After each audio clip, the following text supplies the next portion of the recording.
The security guard lowered his gaze, unable to meet Arthur Sinclair's eye, as he slid a plain cardboard box across the polished mahogany surface of the reception desk. "You have exactly 15 minutes to clear your desk, Mr. Sinclair." Arthur stood motionless in his impeccably tailored suit and silk tie, a monument of shattered professional loyalty. It was Christmas Eve, he was 40 years old, and he held a record of 15 years of faultless service to Peton Industries. He was drowning in confusion, unable to reconcile this humiliation with the memory of Victoria Peton, who, just 3 weeks prior, had beamed at him and declared his groundbreaking design was the company's salvation. Now, she watched the proceedings from the pristine isolation of her glass corner office, a subtle, cold smile playing on her lips, her cell phone held loosely in her hand as security efficiently escorted Arthur out like a common thief. 15 years of dedication, sacrifice, and long nights, all reduced to the confines of a shallow cardboard box.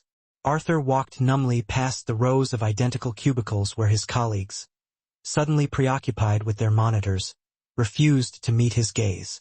He passed the gleaming conference room where, only 3 months earlier, he had passionately presented his revolutionary manufacturing design, the culmination of years of work. He walked past the corporate awards wall, a monument to deceit, where Victoria's name was prominently displayed beneath innovations that were fundamentally his own. When he finally reached the massive front door, the security guard pulled it open, and the freezing December air slammed into Arthur's chest like a physical blow. The festive red and green Christmas lights strung across the parking lot trees seemed to blink in a rhythm of cynical mockery, celebrating his destruction. He didn't drive away. For a full hour, Arthur sat paralyzed in his car, the engine off, staring blankly at the tower of glass and steel that had swallowed his career. He tried desperately to decipher the betrayal, how the woman he had implicitly trusted could have praised his genius just last month, only to summon him today to deliver the clinical words. Asterisk gross misconduct, immediate termination, and forfeiture of all benefits. Asterisk when he finally managed the painful drive home, his wife, Eleanor, was waiting in the warm kitchen, the scent of fresh Christmas cookies filling the air, and their son, Thomas, was happily wrapping gifts in the living room. Arthur had to walk into that scene of domestic peace and tell them, in a few brutal sentences, that everything they possessed, their security, their future, their peace, was about to evaporate. 3 months before that devastating Christmas Eve, Arthur had committed the act he would forever regret, trusting Victoria Peton with his magnum opus. It was a cutting-edge manufacturing process he had painstakingly developed over 3 years, sequestered in his garage, working nights and weekends while Eleanor faithfully brought him coffee, and Thomas, a child then, handed him tools. When he had laid out the schematics for Victoria in her private, hushed office, she had leaned across her mahogany desk, her eyes wide with manufactured awe, and whispered, "Arthur, this is going to change everything." And he had believed her completely, because he was fiercely loyal and fatally naive, clinging to the antiquated notion that loyalty was a currency that mattered in the corporate world. The board meeting arrived 2 weeks later. Arthur sat anonymously in the last row, expecting Victoria to call him forward to share the inevitable spotlight and acclaim. Instead, she stood at the podium and presented his meticulous design as her personal innovation, her technical breakthrough, her unparalleled genius that had single-handedly saved Peton Industries from looming bankruptcy. Arthur watched in numb silence as the board members rose for a roaring standing ovation, and Victoria never once glanced his way or mentioned his name. When he eventually approached her afterward, his confusion raw and palpable, she regarded him with a look of cold, predatory amusement. "All employee work belongs to the company, Arthur. You should read your contract." Then she walked away, laughing easily with the board members, leaving Arthur standing alone in the large, echoing room, wondering if he had just witnessed his own professional execution. He should have fought immediately, documented every detail, hired the most aggressive lawyer he could find. But Arthur still believed in the system, believed that if he simply kept his head down and continued producing excellent work, the undeniable truth would eventually surface. That catastrophic belief cost him everything. Because Victoria had already begun meticulously planning his destruction, fabricating a sophisticated paper trail of misconduct, preparing to eliminate the only person who knew the precise nature of her theft. Christmas Eve arrived and Arthur was discarded like refuse. The next morning, while other families tore wrapping paper off presents, Arthur and Eleanor sat at their kitchen table, grimly compiling lists of assets they could quickly sell. Their son, Thomas, now 18 and scheduled to start college in the fall, had to ask the question Arthur dreaded. Should they cancel his enrollment? Arthur looked at the sheer terror in his son's eyes and felt an internal structure, long stressed, finally and irrevocably break. The professional blacklisting began the day after Christmas. Arthur started applying for jobs, and every company he contacted suddenly went silent, their initial enthusiasm replaced by a chilling corporate coldness.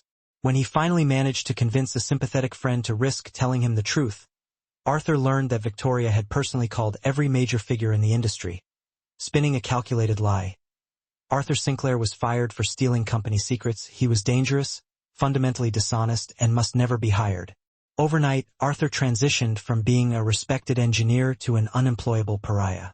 The pension vanished next.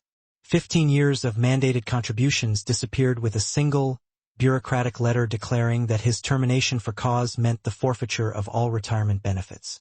Arthur appealed. He was instantly denied. He hired a lawyer with money they absolutely couldn't spare. The lawyer lost. Victoria's ruthless legal team, larger, better funded, and infinitely meaner, buried Arthur and his representation under an avalanche of motion papers and legal fees until he was financially exhausted and couldn't afford to fight even for scraps. Then the insurance disappeared. Eleanor, who had been fighting an aggressive form of breast cancer for 2 grueling years, suddenly found her essential treatment unaffordable. Arthur spent his desperate days calling every charity, clinic, and government program he could find, watching helplessly as his wife grew thinner and progressively weaker. The prestigious hospital that had been treating her issued a cold, standardized statement.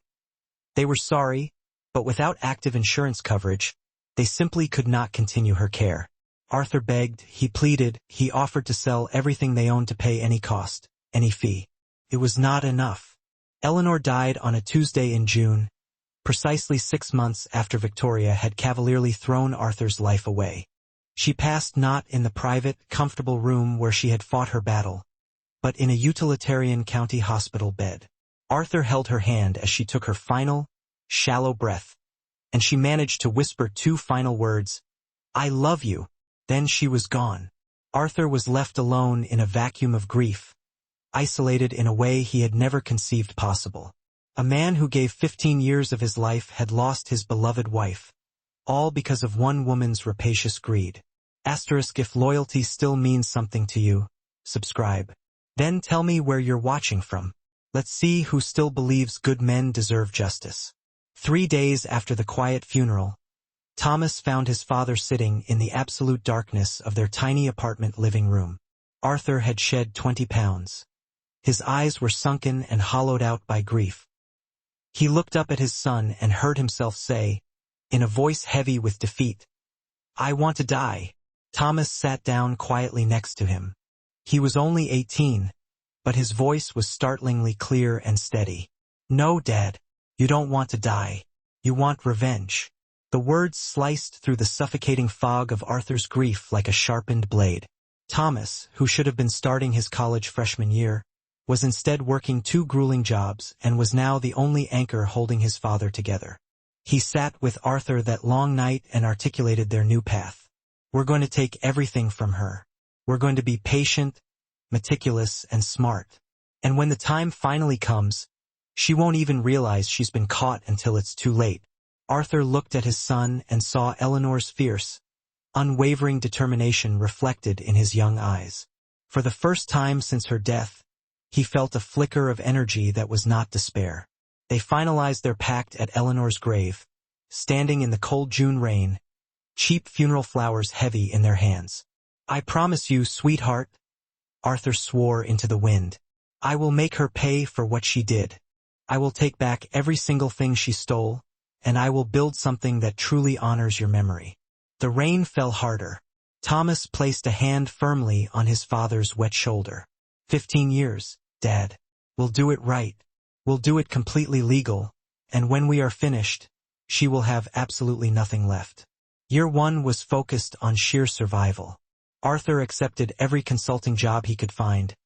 Petty freelance gigs, small, complicated projects, anything that deposited money into the bank. Thomas simultaneously navigated community college classes at night while managing the grave responsibilities of a warehouse job during the day. They shared a cramped, one-bedroom apartment, ate cheap, repetitive meals, and methodically saved every single penny. They established a separate, untouchable account they called their war fund. Year 3 brought a critical shift. Thomas graduated and secured an entry-level position at a respected investment firm, immediately beginning to learn the complex, ruthless mechanisms of how large-scale corporate money truly functioned. Arthur's consulting business, small but meticulously run, grew steady enough to ensure their monthly contributions to the war fund increased. Year 5 saw Thomas take his boldest step yet. He launched his own investment firm with 3 dedicated clients and a cheaply rented office space downtown. Arthur was the silent, invaluable partner. Together, they legally created their first anonymous shell company and bought their inaugural tranche of Peton Industries stock, just 1%. It was so minuscule and well hidden that no one, especially not Victoria, noticed the acquisition. Year 7 brought a sharp, painful reminder of their purpose. Victoria was featured on the cover of Business Monthly magazine, lauded as a visionary, celebrated for the very manufacturing innovation Arthur had tirelessly created in his messy garage while Eleanor made him coffee. Arthur cut out that glossy cover, pinned it high on his apartment wall, and looked at it every morning, reigniting the precise, cold flame of why he was fighting. Year 10 saw the operation grow to 5 meticulously structured shell companies holding 8% of Peton stock. Victoria's company, absent Arthur's true talent, was perceptibly struggling. Only the ongoing success of Arthur's stolen design was keeping her afloat. She started making one bad, rushed decision after another, and the company's stock price began a slow, steady decline. Arthur and Thomas methodically bought more. Year 12 was transformative. Thomas's firm expanded, becoming a recognized, significant player in the financial world, with offices established in 3 major cities. No one suspected that behind the respectable, polished facade lay a father and son conducting the longest, most patient, and clinically executed hostile corporate takeover in modern history. They now owned 23% of Peton Industries, and Victoria remained blissfully unaware. Year 14 brought clear signs of Victoria's desperation. Her company's debt mounted dramatically, and her executive decisions grew recklessly worse. Arthur watched from the shadows as she borrowed heavily, leveraged the company's assets dangerously, and made herself supremely vulnerable. He bought heavily when the price dipped to historic lows, and his ownership climbed inexorably toward 47%. Year 15 was now. Arthur was 55 years old. His hair was gray, his face lined by years of patience and pain, but his mind was sharper than ever, and his quiet determination had finally yielded the critical opportunity. Victoria urgently needed to sell 4% of her personal stock to cover immediate, crushing corporate debts. Thomas's firm submitted the highest, cleanest offer. Victoria approved the sale without pausing to check the beneficial ownership behind the complex shell company structure. She was arrogant, fundamentally careless, and could not possibly imagine that the man she had brutally destroyed was about to destroy her. The transaction papers were signed and filed on a Monday. Arthur Sinclair became the majority shareholder of Peton Industries with 51% controlling ownership. Victoria Peton had no idea whatsoever that her entire corporate kingdom now belonged to the man whose wife had died because of her insatiable greed. That night, Arthur visited Eleanor's grave. He stood alone in the cool darkness and spoke to her memory. "It's almost over, sweetheart. Tomorrow I walk into her boardroom, and she finds out who truly owns her company now." A light breeze rustled the leaves in the surrounding trees, and Arthur smiled. A deep, genuine expression of satisfaction he hadn't experienced in 15 long years. Margaret Chin had dedicated 2 decades of her life to Peton Industries. She had personally witnessed Victoria steal Arthur's design and had remained silent out of a deep-seated fear for her own livelihood. But Margaret had also been quietly preparing. She kept pristine copies of the original design documents, clearly bearing Arthur's name, hidden away in a safety deposit box, waiting for the day someone brave enough would demand justice. Arthur found Margaret through a mutual friend and met her discreetly at a small coffee shop. "I need your help, Margaret," he stated simply. She looked at him, tears welling in her eyes. "I've been waiting 15 years for someone to ask." She immediately handed him a thick folder filled with the irrefutable proof that Victoria Petton was a corporate thief. Douglas Petton was Victoria's younger brother. He had served on the board for 20 years and had silently watched his sister ruin people's lives and take credit for work that was never hers. He had stayed quiet because she was family and because he was fundamentally weak, but guilt had been eating away at him every single day. Arthur met Douglas privately at his luxurious home and laid out the entire, sordid timeline. The theft, the brutal firing, the targeted blacklisting, and Eleanor's tragic death. Douglas listened, his head buried in his shaking hands. When Arthur finished, Douglas looked up, his eyes bloodshot with shame. "I was there the night she stole your design. I heard her laughing about it on the phone. I have hated myself for 15 years. Arthur delivered his final, concise ultimatum. "Help me expose her and you keep your board seat. Fight me and you go down with her permanently." Douglas didn't hesitate for a second. "Tell me what you need," he replied instantly. Arthur had his inside man. Victoria stole his design, fired him callously on Christmas Eve, systematically destroyed his professional reputation, and his wife died because they couldn't afford her life-saving treatment anymore. And now, after 15 years of methodical, unyielding patience, Arthur owned her entire company, and she had no idea he was about to walk directly into her boardroom. Asterisk if you feel that satisfaction building in your chest right now, subscribe, comment. Justice is coming. If you believe people like Victoria deserve to lose everything they stole, don't let the snakes get away with it. The annual shareholder meeting was scheduled for Friday at 10 a.m. Victoria spent the entire Thursday night meticulously practicing her presentation, a triumphant speech about innovation, corporate vision, and her own unparalleled genius that had supposedly saved Petton Industries. She was entirely oblivious that the man she had ruined was staying 3 blocks from her headquarters, reviewing documents with his son and a team of seasoned corporate lawyers. Friday morning, Victoria dressed in her most imposing, expensive power suit and affixed her most confident, practiced smile. She swept into the brightly lit boardroom where 50 investors, board members, and media representatives waited, their cameras rolling and live streams broadcasting the event to shareholders across the globe. Douglas Petton sat at the long table, sweat beading on his palms. Margaret Chun sat unobtrusively in the back row, a weighty folder clutched inside her handbag. Thomas Sinclair stood outside the main entrance, his phone held ready, waiting for the signal to initiate the final move. Victoria took her customary place at the head of the table, called the meeting to order, and smoothly began her speech about another year of successful leadership and continued brilliance. She was exactly 2 minutes into her elaborate catalog of lies when the heavy boardroom door swung open with quiet authority. Arthur Sinclair walked in.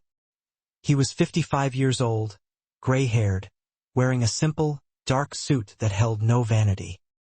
He carried a single, slim folder in his hands, and 15 years of hard-won patience in his eyes.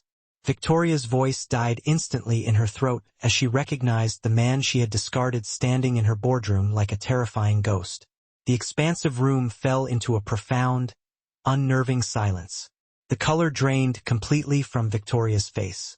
Arthur walked slowly toward the front of the room with the measured, terrifying calm of a man who had been anticipating this precise moment for half his adult life. "My name is Arthur Sinclair," he announced, his voice carrying clearly across the table. "And as of late last week, I am the majority shareholder of Petton Industries with 51% ownership. I believe that gives me the immediate right to address this meeting." Victoria's mouth opened and closed soundlessly. No words materialized. The board members glanced at each other in mounting, bewildered confusion. But the cameras kept rolling, capturing every instant.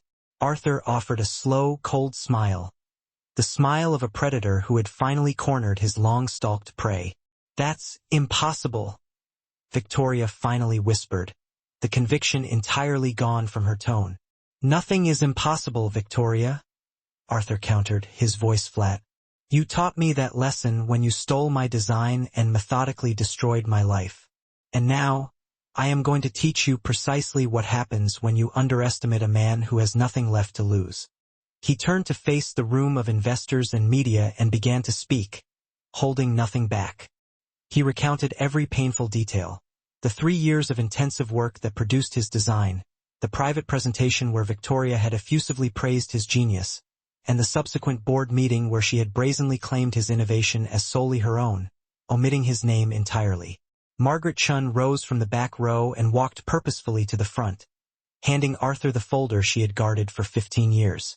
Arthur held up the original, faded documents. Crisp papers bearing his name, his handwriting, his signature, and the dates that proved beyond any doubt that he was the true inventor. The room erupted in shocked murmurs. Victoria's face twisted into a mask of pure rage. That's a forgery. He's lying. He was fired for gross misconduct. Security. Remove this man immediately. Arthur didn't flinch. Security works for the majority shareholder, Victoria. That would be me now. He turned his attention to his co-conspirator. Perhaps your brother would like to add something to this narrative. Douglas Petton stood on legs that were visibly shaking, turning to face his sister for the first time. I was there the night you stole his design. I heard you on the phone, laughing about it. I've kept silent for 15 years, but not anymore. Everything he is saying is true. You are a thief, Victoria. You always have been. Victoria's face went corpse white, and she fixed her brother with an expression of pure, incandescent hatred. You are betraying your own family. You betrayed this family years ago, Douglas retorted, finally standing tall. I'm just finally telling the truth. Arthur continued his measured account. He described the malicious Christmas Eve firing, the systematic blacklisting, the vanishing pension, and the stolen health insurance. His voice finally dropped, quiet with unspeakable pain. My wife, Eleanor, was fighting cancer when Victoria destroyed me. We lost our insurance. We could no longer afford her essential treatment. She died 6 months later in a county hospital bed. The room was held in a complete, stunned silence. Arthur's eyes were glistening, but his voice remained utterly steady as he delivered the final charge. Victoria Petton didn't just steal my design. She killed my wife, and I have spent 15 years ensuring that she would pay the ultimate price for that crime. Victoria made a frantic attempt to bolt, but there was nowhere to go. The doors opened again, and 2 solemn-faced FBI agents walked in. I filed a formal complaint with the federal authorities 6 months ago, Arthur stated calmly. They have been investigating Petton Industries ever since. I believe they have some pressing questions for you, Victoria. Victoria Petton, the lead agent, announced, you are under arrest for patent fraud, securities fraud, and the filing of false corporate statements. You have the right to remain silent. The handcuffs clicked shut around Victoria's wrists, captured forever by 50 rolling cameras and broadcast live to shareholders around the world. She screamed that this was illegal, that she would sue everyone, that Arthur would pay for this humiliation. Arthur stepped close, speaking quietly so only she could hear the intimate cruelty of his victory. You took 15 years of my life. You took my pension, my reputation, my home. You took my wife. And now I'm taking everything you have, your company, your reputation, your freedom. And when you're sitting in that prison cell, I want you to remember one thing. You did this to yourself. Victoria's eyes burned with impotent hatred. The agents pulled her away, marching her out of the boardroom in shackles, past the media glare, past the stunned executives, past the shattered ruins of her stolen empire. Arthur turned back to the room. This company will be immediately renamed Sinclair Industries, effective right now. The patent records will be corrected to clearly show the true inventor. We will begin a new chapter built on honesty, professional integrity, and a profound respect for the people who actually do the real fundamental work. The room held its breath for a long moment. Then Douglas Petton began to clap, slowly at first, then Margaret Chin joined him, and soon others followed, until the entire boardroom was applauding the man who had patiently waited 15 years for his justice. Thomas walked in and stood immediately beside his father. Arthur put his arm around his son's shoulder. "We did it, Tom. Mom would be incredibly proud," Thomas replied. That evening, Arthur sat in the sprawling CEO office that had once belonged to Victoria, the very office from which she had watched him being escorted out like trash 15 years prior. He looked out at the glittering city lights and thought of Eleanor, wishing desperately that she could see this moment. Thomas knocked and entered, sitting across the vast mahogany desk from his father. "What now, Dad?" Arthur looked at his son, the future stretching out before them. "Now we build something good, Thomas. Something that honors your mother's memory. We will create a company that treats people with respect, that rewards loyalty, and that will never, ever throw anyone away like garbage." Thomas smiled, a genuine, joyful expression. "She would have liked that very much." Arthur nodded. "I know she would." 1 week later, Arthur stood at Eleanor's grave with a fresh bouquet of roses. "It's finished, sweetheart. She's facing prison time. The company is ours, and I am using the money we generated to build a dedicated cancer treatment wing at the county hospital. No one will ever lose their wife again because they can't afford care. Not if I can help it." The wind gently rustled the leaves above him. Arthur smiled, a deep peace settling in his heart. "I'll see you again someday. Until then, I'll keep my promise. I'll live. I'll build something good." 6 months later, Sinclair Industries was visibly thriving, built on its new foundation of ethics. Arthur's name was prominently displayed on the headquarters building, and Eleanor's picture, radiant and smiling, hung in the lobby with a plaque honoring her memory and inspiration.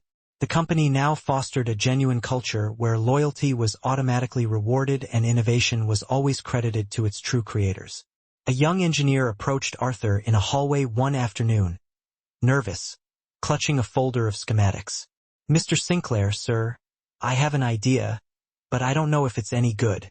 Arthur stopped and looked at the young man, seeing a reflection of his own 40-year-old self, eager, overflowing with creativity, and deeply afraid.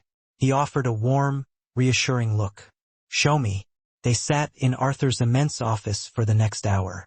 Arthur listened with complete focus, asked thoughtful, probing questions, and nodded genuinely. When the young man finished his presentation, Arthur leaned back. "This is good work. Truly good. I want you to present it to the board next week. Present it to the board next week. And ensure, above all, that your signature and your name, in bold, is affixed to every single page of that proposal." The shock was palpable. The young man's eyes, wide with disbelief and hope, searched Arthur's face. "My name?" he whispered, as if the word itself was sacred. Arthur leaned forward, his voice low and firm. "Yes, your name, your idea, your intellectual property, your credit earned honestly. We are building a new foundation here, son. One based on meritocracy, not hierarchy." The young man, who hadn't realized how starved he was for validation, nodded furiously. He walked out of Arthur's spacious office, clutching the binder like a treasure map, wearing a grin that stretched his face taut, the pain of sudden, overwhelming success. A heavy sigh escaped Arthur's lips as the door clicked shut. He sank back into the leather expanse of his chair, the afternoon sunlight catching the dust motes in the air. His gaze drifted to the framed photograph on the polished mahogany desk. Eleanor, vibrant and laughing, caught in a moment of pure summer joy. He picked up the frame, tracing the edge with his thumb. "I'm trying, sweetheart," he murmured, the words directed at the ghost of his conscience. "Every day, I am trying to uphold the man you saw in me, the one I nearly let Victoria destroy. I am finally building the legacy you deserved." Meanwhile, the long-awaited reckoning for the disgraced mogul was complete. Victoria Peton's sensational trial dominated financial news for 3 grueling weeks. The overwhelming evidence of fraud, embezzlement, and corporate malfeasance led to a rapid and decisive verdict. Convicted on all counts, she was sentenced to 18 long years in a federal correctional facility. Arthur, however, did not participate in the final act of her destruction. He made a conscious decision to skip the highly publicized sentencing hearing. His battle had been won not through revenge, but through resurgence. He had already moved past the darkness, his eyes firmly fixed on the burgeoning horizon instead of the wreckage of the past. Life, however, moved beautifully forward. Thomas found his own anchor, a woman named Sarah. She was a beacon of quiet strength, reminding Arthur immediately of Eleanor. Possessing that same fundamental kindness, formidable resolve, and boundless patience. When they announced the birth of their daughter, Arthur felt a tremor of fate. They named her Eleanor. When Arthur held little Eleanor Sinclair for the first time, a fragile, perfect bundle swaddled tight, the protective shell around his heart finally shattered. Tears, hot and uncontrollable, streamed down his face. He wept, not from sadness, but from a piercing, perfect grief. The knowledge that his beloved wife would never look upon the face of this beautiful child, this living promise of their future. Years passed quickly, marked by milestones. On what would have been Eleanor's 60th birthday, Arthur drove to the quiet, rolling green of the cemetery, taking his granddaughter, now a bright-eyed 5-year-old, with him. He led her to the elegant granite stone beneath the ancient oak tree. "Little one," Arthur began, kneeling beside her. "This is your grandmother. Her name was Eleanor, just like yours. She was the bravest woman I ever knew, stronger than any man I've met, and she loved your daddy fiercely, more than anything in this world." He paused, choked up. "And she would have loved you too. Oh, how she would have loved you." The little girl, understanding the solemnity of the moment with surprising grace, carefully placed a bright yellow daffodil on the edge of the stone. She leaned down slightly, a sweet, clear sound echoing in the stillness. "Hi, Grandma," she whispered. In that simple, profound greeting, Arthur's fractured heart broke anew, yet simultaneously mended, unified by the continuity of love. 15 long years of deliberate, often agonizing patience had culminated in this solitary, peaceful moment. He stood tall in the sunlit cemetery, his healthy granddaughter beside him, his son and daughter-in-law waiting patiently in the idling car, their lives full of contentment. His company was not merely surviving. It was thriving, built on the ethical bedrock Eleanor had always championed. Victoria had sought his complete ruin, yet her malice served only to teach him invaluable lessons. That measured patience was a weapon far more potent than raw, fleeting power. That unwavering persistence could dismantle the fortifications of inherited privilege. And that a good, honest man, stripped of every earthly possession and with nothing left to fear, was indeed the most formidable and dangerous entity on the planet.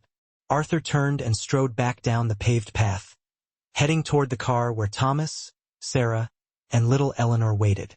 Thomas rolled down the window, a hint of concern in his voice. "Everything okay, Dad? You were gone a while." Arthur approached the door, leaning down to meet his son's gaze, the sunlight illuminating the deep lines of experience around his eyes. He smiled, a genuine, profound expression of peace. "Everything is perfect, son," Arthur affirmed. "Everything is exactly as it should be. Some people, consumed by inadequacy, must steal to feel whole. They covet the labor of others, claiming credit for work they never performed, and they dedicate themselves to destroying anyone who dares challenge their fabricated reality." His voice hardened slightly as he concluded the narrative arc. Victoria Peton believed she could ruthlessly discard a loyal man, a man who had given her everything, and walk away untouched. She leveraged her immense fortune and assumed her institutional power rendered her immune to accountability. She truly believed Arthur Sinclair would simply vanish into the shadows. She was profoundly, disastrously wrong. This story, reflecting a life rebuilt from ashes, has taken a long time to unfold in its telling. Arthur's arduous journey, his renaissance from ruin to peace, spanned 15 years. All I ask of you now is a few brief moments of your time to click that subscribe button. If the values of unwavering loyalty, tenacious patience, and earned justice still hold meaning for you, then stay with